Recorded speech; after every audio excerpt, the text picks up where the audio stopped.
नमस्कार, आप देख रहे हैं इंडिया न्यूज मध्य प्रदेश छत्तीसगढ़ में हूं आपके साथ हेमंत कुमार।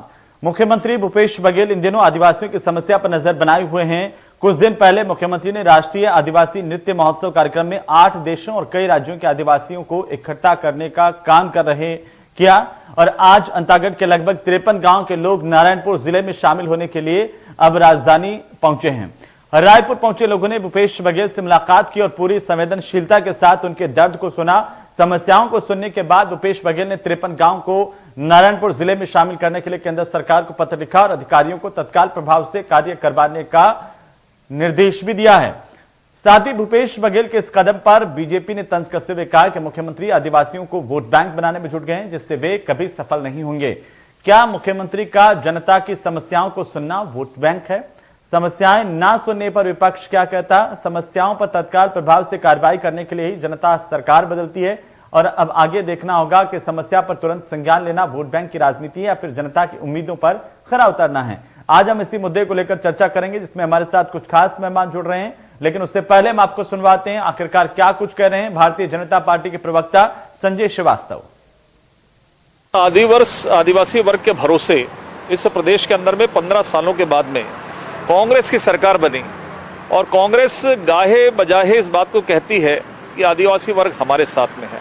एक और अलग अलग देशों से, अफगानिस्तान से लेकर नाइजीरिया से लेकर तमाम प्रकार के आदिवासी नृत्य समूह को यहाँ पर बुलाया जा रहा है, लेकिन यही छत्तीसगढ़ का आदिवासी जिसके भरोसे सरकार बनी है, उनको पदयात्रा करके अपनी समस्याओं को लेकर राज्यपाल जी के पास में जाना पड़ रहा है और राज्यपाल जी के हस्तक्षेप के बाद हलचल मचती है।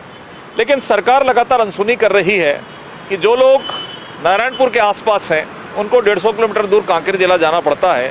मुझे लगता है कि उचित मांग पर भी ये सरकार सुनवाई नहीं कर रही है, केवल नृत्य महोत्सव करके लोगों को साधने की कोशिश कर रही है।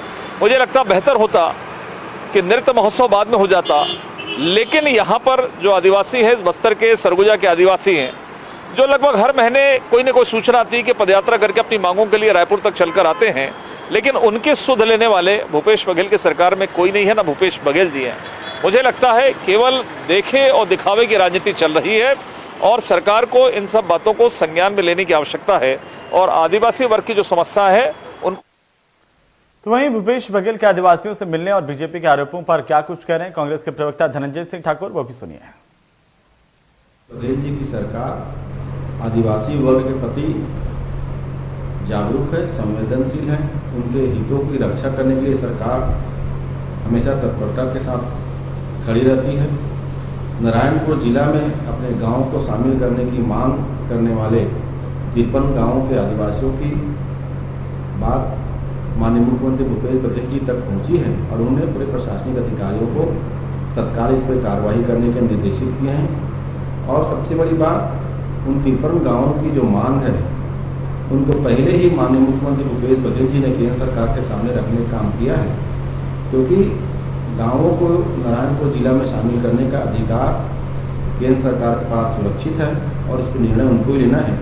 लेकिन पूरी तरीक़ा से छत्तीसगढ़ में कांग्रेस की सरकार आदिवासी वर्ग की सरकार है, आदिवासी वर्ग के हित के रक्षा के लिए काम करने वाली सरकार है। पूरी सहानुभूति के साथ कांग्रेस पार्टी और सरकार उनके साथ खड़ी है।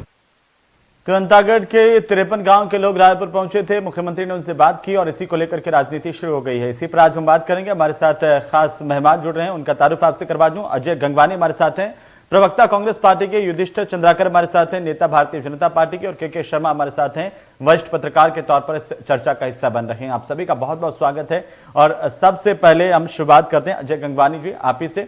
आपकी सरकार है और मुख्यमंत्री ने मुलाकात की अंतागढ़ के 53 गांव के लोगों से, इसे लेकर के राजनीतिक शुरुआत हो गई। विपक्ष ने आप पर हमला बोला और यह भी कहा कि यह सिर्फ एक वोट बैंक की राजनीति है आपकी सरकार की। यह भी कहा कि अगर वाकई आदिवासियों का हित चाहते भूपेश बघेल तो कई किलोमीटर की पैदल यात्रा करके जो लोग रायपुर तक पहुंच रहे हैं उनकी सुनवाई नहीं हो पाती और राज्यपाल का दखल होता है, उसके बाद उनकी बात को तरजीह मिलती है। ऐसा क्यों?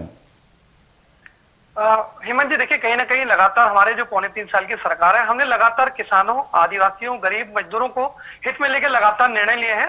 और कहीं ना कहीं जो पिछले वर्ष के जो निर्णय हैं 2018 के विधानसभा चुनाव के, बस्तर की 12 आदिवासी सीट की बात करूं सरगुजा की 13 आदिवासी सीट की बात करूं, कुल छत्तीसगढ़ की 29 में से 25 सीटें जो है कांग्रेस को मिली है। तो कहीं ना कहीं आदिवासियों ने पूरी तरह से विश्वास जताया है। और उसके बाद के विधानसभा के उपचुनाव की बात करूं, नगरीय निकाय चुनाव की बात करूं और पंचायत स्तर के चुनाव, सारे चुनावों में कांग्रेस ने शानदार सफलता अर्जित की। मेरी आवाज रिपीट हो रही है, हेमंत जी उसको ठीक करेंगे। ठीक है, हम ठीक करवा रहे हैं, बोलिए, मैं ठीक सुन पा रहा हूं। देखिए, और हमारे जो प्रतिनिधि मंडल है, जो 53 गांव का प्रतिनिधि मंडल था, हमारे जो विधायक अनूप नाग जी के नेतृत्व में कुछ दिन पूर्व व्यक्तिगत रूप से मुख्यमंत्री से मिला था और उन्होंने उनकी सहमति जताई है। और वो कहीं ना कहीं देखिए उनकी जो मांग है वो पूरी तरह जायज है। आज वो कांकेर जिले में शामिल है, जिसके लिए उनको प्रशासनिक कार्यों के लिए 150 किलोमीटर का सफर तय करना पड़ता है। अगर उसे नारायणपुर जिले में शामिल कर दिया जाएगा तो ये दूरी काफी कम होकर 10 से 50 किलोमीटर रह जाएगी। लेकिन कहीं ना कहीं देखिए आज केंद्र सरकार के पास ये अधिकार है कि नए ब्लॉकों की स्थापना और सीमा में जो परिवर्तन है वो केंद्र सरकार के हाथ में है। और माननीय मुख्यमंत्री भूपेश बघेल जी ने उनकी मांगों को पूरे संवेदनशील ढंग से सुना और तुरंत जो राजस्व विभाग के अधिकारी हैं हेमंत जी, उनको निर्देशित किया कि केंद्र सरकार को तुरंत पत्र लिखिए और आगे का समन्वय बना के जैसे ही केंद्र सरकार से सहमति मिलेगी हम तुरंत इस पर कार्रवाई करेंगे। ये माननीय भूपेश बघेल जी का व्यक्तिगत दिशा निर्देश है। और देखिए कहीं ना कहीं लगातार 15 सालों तक भारतीय जनता पार्टी ने छत्तीसगढ़ में आदिवासियों को ठगा, चाहे एक परिवार आदिवासी परिवार में एक को नौकरी देने की बात हो, एक परिवार को जर्सी गाय देने की बात हो, आज इनके कानून के संरक्षण का दावा किया गया और अंत में 1760 किसानों की जो 4200 एकड़ जमीन थी वो टाटा को सौंप दी गई। आज सारकेगोड़ा, एडसमेटा, पेद्दा गलूर में किस प्रकार निर्दोष और मासूम आदिवासियों का एनकाउंटर किया गया और उसके नक्सली साबित करके झूठे मुकदमे में फंसा दिया। और कहीं ना कहीं कांग्रेस ने अपनी घोषणा पत्र के वादे को निभाया। हेमंत जी, हमने जस्टिस पटनायक कमेटी के एक रिपोर्ट के आधार पे 900 मामलों में निर्दोष मासूम आदिवासियों को जेल से रिहा किया है। तो कहीं ना कहीं हमने लगातार आदिवासियों के हित में निर्णय लिया है। तेंदुपत्ता थोड़ी सी बात कंप्लीट कर लूं अगर आप समय दें हेमंत जी तो। मैं वापस आ जाऊंगा, एक एक बात सबका कमेंट हो जाए। अजय जी, आपने बहुत सारी बातें रख दी हैं और उसी पर सीधा मैं चाहता हूं कि क्या प्रतिक्रिया भारतीय जनता पार्टी की युधिष्ठिर जी आपकी और कैसे देखते हैं आप। उन्होंने तमाम बातें कही है कि राजनीति नहीं करना चाहते हैं वो। वाकई छत्तीसगढ़ की सरकार किसानों की हितैषी सरकार है, किसानों की बात सुन रही है और किसानों की मांगों को लेकर के उठाने की काम भी कर रही है। जितना हो सकता है राज्य के स्तर पर वो मुद्दे सुलझाए भी जा रहे हैं। लेकिन कुछ मुद्दे जैसे कि नारायणपुर जिले की बात उन्होंने कही कि हमने अपनी बात जो है वो किसानों की आवाज को केंद्र तक पहुंचाया, अब केंद्र के खाते में है। अगर आप वाकई इस पर राजनीति नहीं करना चाहते और संवेदनशीलता के साथ किसानों की समस्या सोल्व हो जाए, इस पर अगर आगे बढ़ना चाहते हैं तो युधिष्ठिर जी मैं आपसे जानना चाहता हूं कि आप इस पर क्या कर रहे हैं। जी, सबसे पहले तो आपको नमस्कार। नमस्कार जी। माननीय हमारे कांग्रेस के प्रवक्ता बहुत ही अच्छे विषय निकाले हैं और उन्होंने कहा आदिवासियों को के लिए हमने क्या किया। 15 साल तक के हमने शासन किया तो आदिवासियों के हित में किए होंगे, तभी हमने आदिवासी लोग हमें वहां पे बैठा के रखे। 16 साल में आप बैठे हैं, 3 साल नहीं हुआ है, 3 साल में आपने इस टाइप की राजनीति कर रहे हैं। आदिवासियों को अपनी मांग को पूरी करने के लिए हमको आज राजधानी तक पैदल आना पड़ रहा है, ऐसा रैली निकालना पड़ रहा है, राज्यपाल से हमको ज्ञापन देना पड़ रहा है। राज्यपाल जब वहां पे इंटरफेयर करता है तब फिर आप इसको संज्ञान ले रहे हैं। सर मैं आपके ऐसे मुख्यमंत्री को जो इस टाइप के जो हमारे जो छत्तीसगढ़ के आदिवासियों का जो ध्यान नहीं रख रहा है और उसके बाद कहते हैं कि हमने आदिवासियों के लिए हमने ये किया, हमने इतने कैदियों को रिहा किया, इतने कैदी को ऐसा किया। क्या किए हैं आप? कितने आदिवासियों को आपने वहां शिकार नक्सलियों के शिकार में आपने किए? इसको देखिए आप पहले कहते थे कि आप हम यहाँ पे नक्सली भाजपा सरकार संभाल नहीं पा रही है। आप वहाँ पे आदिवासियों की क्या स्थिति है, वहाँ पे कितना नक्सली उबार हो रही है, आप क्या कर रहे हैं वहाँ पे? ठीक है, भाजपा सरकार 15 साल में नहीं कर पाई, लेकिन आप क्या किए? इस चीज को आप देखिए। आप दूसरा चीज क्या है कि क्या 53 गांव को जोड़ने की प्रक्रिया ये कह रहे हैं। 53 गांव को जोड़ना है तो ये आपको मालूम है कि ये प्रक्रिया कितना प्रोसेस में रहता है। आप जिला के गठन कर सकते हैं, जिला के गठन में समय नहीं लगेगी आपको, लेकिन ब्लॉक के गठन करने के लिए केंद्र में कई प्रकार के सभी विभागों में कई विभागों में उसका दखलंदाजी रहता है। और आप अभी कह रहे हैं कि आप इसको यानी इसमें जोड़े जाने के लिए या ब्लॉक बनाए जाने के लिए, ब्लॉक से कटने के लिए केंद्र सरकार को हमने तय किया है। देखिए क्या किए, अभी दिए हैं आप 3 साल बाद में, अभी आप जग रहे हैं। इसके पहले तक के क्यों नहीं जगे? जब आदिवासी वो आपको पैदल मारते थे, आदिवासी वो आपके अपनी मांग को जाके रखे सब, उसी आदिवासी के बदौलत आपने सरकार बनाया। आप कहीं कह रहे था कि 29 में से 25 विधायक आपके हैं और आपको यह 25 विधायक लोगों को नहीं दिख पाया कि आदिवासियों की क्या ठीक है युधिष्ठिर जी, आज आपने इस युधिष्ठिर जी पत्रकार को अभी कर रहे हैं जी, उसके बाद कहेंगे कि वहां पे केंद्र सरकार ऐसा करेंगे। ठीक है, केंद्र सरकार एकदम आपके लिए बैठा तो नहीं रहेगा, उनका भी एक प्रोसेस है, प्रोसेस को आप फॉर्मेलिटी से कंप्लीट कीजिए। प्रोसेस ही तो कंप्लीट कर रहे हैं।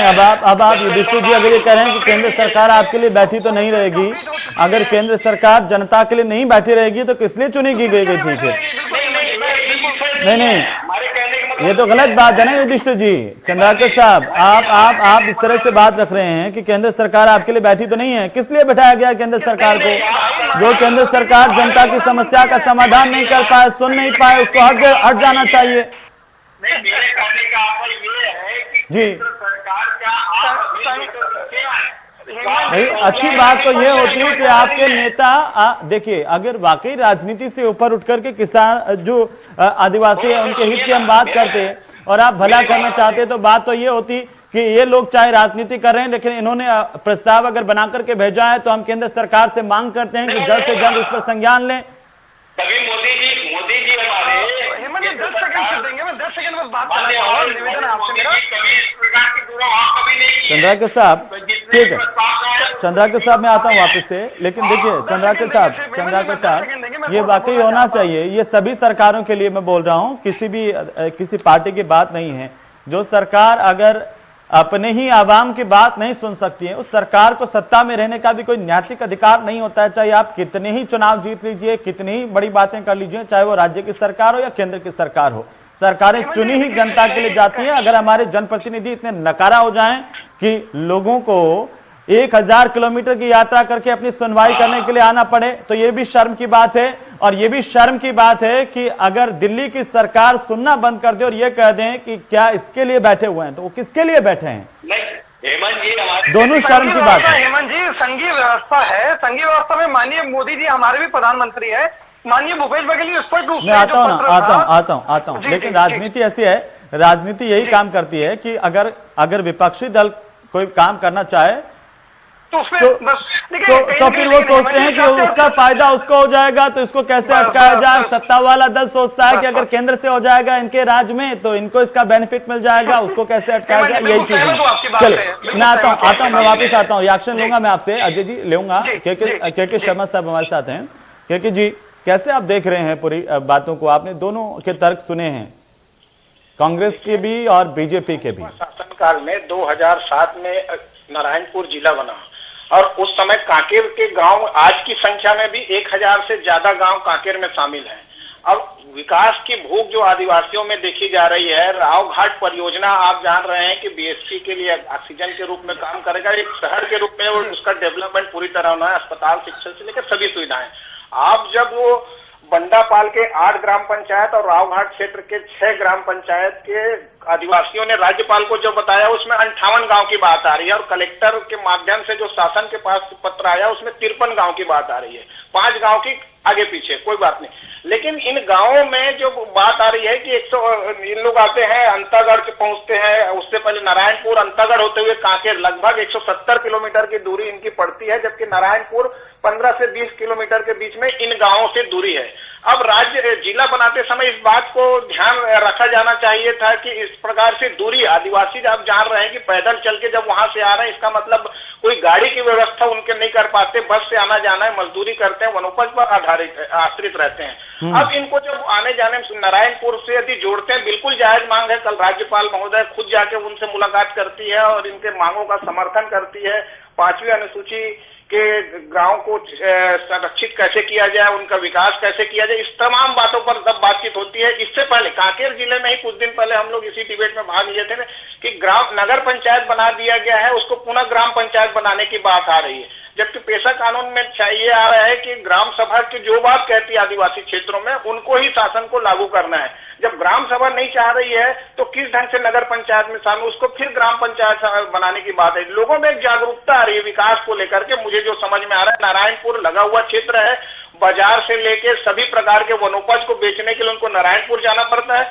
लेकिन हर प्रकार की कागजात बनाना है, जाति प्रमाण पर किसी प्रकार की आवश्यकता के लिए उनको कांकेर जाना पड़ता है, जो मुझे लगता है कि एक दिन में आना जाना भी संभव नहीं हो पाता। दूसरे दिन उनको वहां रुकना पड़ता है, होटल में रुके या किसी सराय में रुके। तो इस प्रकार की दूरी को समाप्त करने के आदिवासी क्षेत्रों में जो भी इस प्रकार की कमियां है उनको दूर करते हुए आदिवासियों की मांग पूरी तरह जायज है। और इनको केंद्र को जो प्रस्ताव अभी गया है, मुझे नहीं लगता है कि केंद्र की ओर से कहीं कोई दिक्कत आएगी, क्योंकि राज्य का मामला, राज्य पूरी तरह नक्शा बना के, गांव का नक्शा बना के इनको केंद्र को पुटअप करती है और केंद्र उसको कोई निरीक्षण परीक्षण की ज्यादा आवश्यकता नहीं पड़ती। कागजी कार्रवाई के माध्यम से शायद अनुमति मिल जाएगी और लोगों की समस्याएं शीघ्र ही दूर होने की संभावना है। जी युधिष्ठिर जी, इत्तेफाक रखते हैं के शर्मा जी की बात से और आप मांग करते हैं केंद्र सरकार से कि जितना जल्दी हो सके इसके ऊपर एक्शन लिया जाए। बिल्कुल सही चीज कहा है, चीनी बातों को पूरा का पूरा वो गंभीरता से लिए हैं और इस चीज का वाकई में हम समर्थन करते हैं। मेरा बोलने का आशय ये था हेमंत जी कि आप आज आवेदन कर रहे हैं और उसके बाद कहेंगे कि केंद्र सरकार माने, तो इसके लिए मैं कहा कि केंद्र सरकार मात्र आपके लिए ही नहीं बैठा है। मेरा आशय को आप अनर्थ न ले। देखिए, संघीय ढांचा जो है ना युधिष्ठिर जी, उसमें हमें सम्मान भी करना चाहिए, तभी ये देश की एकता अखंडता कायम रह पाएगी। मानते हैं ना, इस चीज को मानते हैं, लेकिन मेरा कहना ये है जी कि इतने 1000 किलोमीटर से इतने आदिवासी भूखे प्यासे अपने पूरे बाल बच्चे सहित आ रहे हैं, राज्यपाल के पास जा रहे हैं। उनको मालूम है कि यहाँ के मुख्यमंत्री इस प्रकार की यानी ये को करने को तैयार नहीं है, हमारी मांग को पूरा करने को। इनके पास मांग कर चुके होंगे और ये ध्यान नहीं दिए होंगे, तभी ये बात आई है कि राज्यपाल के पास डायरेक्ट गए। शर्मा जी शर्मा जी कह रहे हैं ये तो इतने सालों की लंबी मांग है, आपकी भी पार्टी की सरकार रही, आप ये तो पहले ही सुलझ जाना चाहिए था मुद्दा कि आखिरकार एक समय नहीं आ पाई आजादी के इतने साल बाद अगर एक आदमी अपने काम के लिए इतने किलोमीटर तक जाएगा और उसके क्षेत्र का डेवलपमेंट तो नहीं हो रहा, और कैसा हुआ, हमारी राजनीति ने कैसा किया है वो हम सब जानते हैं। वादों दावों से इतर हम देखें, आज भी लोगों के पास से समुचित सुविधाएं हम नहीं पहुंचा पाए हैं। इस पर हमको शर्म आनी चाहिए। उल्टा हमें आगे बढ़कर के राजनीतिक भागीदारी निभाते हुए कहना चाहिए कि हम मिलकर के इनके कामों को करवाएंगे। ये वोट चाहे किसी को भी दें, किसी को भी नहीं दें, ये मसला नहीं है वोट का। मैं ये कहता है ना कि ये स्टेटबाजी ना करें, आप तकनीकी आप कागजी कार्रवाई को तो बराबर करें। स्टेटबाजी देश में आप कह रहे हैं कि हम अफेक्ट किए, हमने अफेक्ट किया, केंद्र सरकार नहीं कर रहे, मात्र आरोप लगाने के सिवा करेंगे तो उसमें कुछ नहीं होगा। युधिष्ठिर जी, केंद्र में आपसे डॉक्यूमेंट ही नहीं युधिष्ठिर जी, मैं आ रहा हूं मैं आपके पास। युधिष्ठिर जी, मैं थोड़ा सा आखिरी आपसे पूछना चाह रहा हूं। देखिए, आप यहाँ पर बैठे हुए हैं, इस प्लेटफॉर्म पर हम बात कर रहे हैं, चर्चा कर रहे हैं। क्या आप जो है पूर्व मुख्यमंत्री से आपके पार्टी के भीतर जाकर के एक पत्र जो है वो केंद्र सरकार को भिजवाएंगे कि जल्दी से जल्दी जो राज्य सरकार का प्रस्ताव आपके पास लंबित है उस पर आदेश होने चाहिए, उस पर जो भी लीगल तरीके से एक्शन हो सकता है वो किया जाना चाहिए, उसमें देरी नहीं होनी चाहिए। क्या आप करेंगे ऐसा?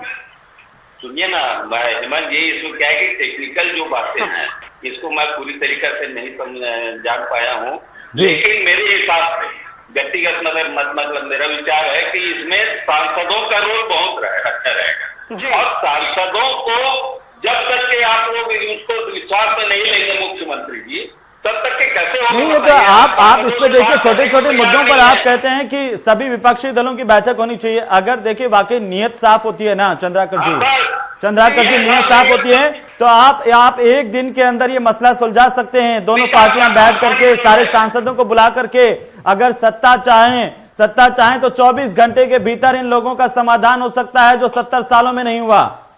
ये तो सब जानते हैं।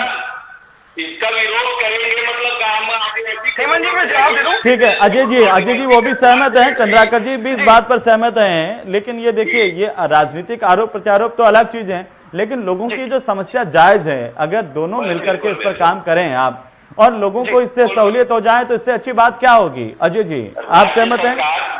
हेमंत जी, देखिए युधिष्ठिर जी, मैं जवाब दे दूं इनको, बोलिए शांत रहेंगे, मैं जवाब दे दूं। हेमंत जी, युधिष्ठिर भी चंद्राकर जी ठीक है, मैं वापस आ जाऊंगा। जी बोलिए, छोटा बोलिए। हेमंत जी, कहीं ना कहीं देखिए हेमंत जी, कांग्रेस ने हमेशा कानून और संविधान पे पूरा विश्वास जताया है और संघीय व्यवस्था का पूरा सम्मान है। आज माननीय नरेंद्र मोदी जी हमारे भी प्रधानमंत्री हैं, लेकिन कहीं ना कहीं देखिए, न केवल छत्तीसगढ़ की बात करूं, जो अन्य जो कांग्रेस शासित राज्य है, लगातार केंद्र की मोदी सरकार उनके साथ सौतेला व्यवहार कर रही है। और कहीं ना कहीं देखिए, आज इनके प्रवक्ता युधिष्ठिर चंद्राकर जी भी डायरेक्टली इनडायरेक्टली कह रहे हैं कि केंद्र सरकार के इस काम के लिए बैठी है। तो मुझे बताएंगे केंद्र सरकार किसके लिए बैठी है? आज कहीं ना कहीं देखिए, हमने अपने फर्ज को तुरंत निभाया।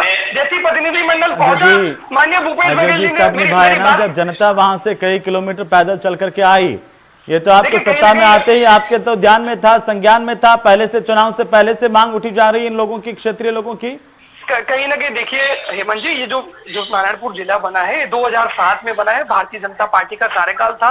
उस समय इन्होंने इस बात का ध्यान नहीं दिया कि आज जो मुख्यालय है वो 150 किलोमीटर पड़ता है। अगर उसी को उस समय उसमें अंतर करके जो उसे उसको नारायणपुर में शामिल कर दिया जाता तो इतने सालों तक वो परेशान नहीं होते। हमारी जैसे ही हमारे सामने डिमांड आई है, हमने तुरंत राजस्व विभाग के अधिकारियों को निर्देशित किया है और तुरंत पत्र केंद्र सरकार के पास भेजा है। और कहीं ना कहीं देखिए, आज इनको विपक्ष के सलाह और सुझाव का स्वागत है, परंतु इनका ये नैतिक फर्ज बनता है कि अगर कोई मुद्दा केंद्र सरकार के पास जा रहा है, यहाँ इनके 9 सांसद हैं, राज्यसभा सांसद है, केंद्रीय मंत्री है, राष्ट्रीय उपाध्यक्ष है, ये क्यों नहीं साहस जताते हैं नैतिक? केंद्र सरकार को, मैं भी आपकी बात से पूरी तरह सहमत हूं हेमंत जी, इनको केंद्र सरकार से निवेदन करना चाहिए कि राज्य सरकार का जो आदिवासियों के समर्थन में या किसानों के समर्थन में जो प्रस्ताव है तो जल्द से जल्द पास करें। और माननीय भूपेश बघेल ने स्पेशली कहा है कि जैसे इसको समन्वय स्थापित करके जल्द से जल्द आदिवासियों की समस्या दूर की जाए। और कहने के देखिए, कुछ दिन पूर्व भी हेमंत जी एक आदिवासी प्रतिनिधिमंडल एक दूसरे पर टालने से नहीं होगा, मतलब आपकी सरकार है, आपने आज भेजा, आपसे भी सवाल होता है कि आपने सरकार बनते क्यों नहीं भेजा, क्यों नहीं लोगों को वहां से पैदल चल करके आप रायपुर तक आना पड़ा, उससे पहले क्यों नहीं आप समझ पाए? ये भी सवाल है। और सवाल बीजेपी से भी उतना ही है कि जब आपकी सरकार है और आपके नेताओं में क्या कहीं ना कहीं नियत में कमी है कि आप खुल करके इस बात को नहीं कह पा रहे हैं कि हम अब यहां से राज्य सरकार ने भेजा, आगे की जिम्मेदारी हमारी है, हम इसे करवा करके लाएंगे। के शर्मा साहब, आखिरी टिप्पणी चाहता हूं। जब के शर्मा साहब, आखिरी टिप्पणी बिल्कुल संक्षेप में जी। हेमंत जी, रिक्वेस्ट है, आदिवासी प्रतिनिधि मंडल जब मुख्यमंत्री से मिला, मुख्य सचिव की अध्यक्षता में एक कमेटी बनाई गई है, सारे विभागों से संबंधित जो सचिव है उसमें शामिल किए गए हैं, वो एक अनुशंसा रिपोर्ट देंगे, के शर्मा जी बिल्कुल संक्षेप में दूर की जाएगी। शर्मा साहब बिल्कुल संक्षेप में जी।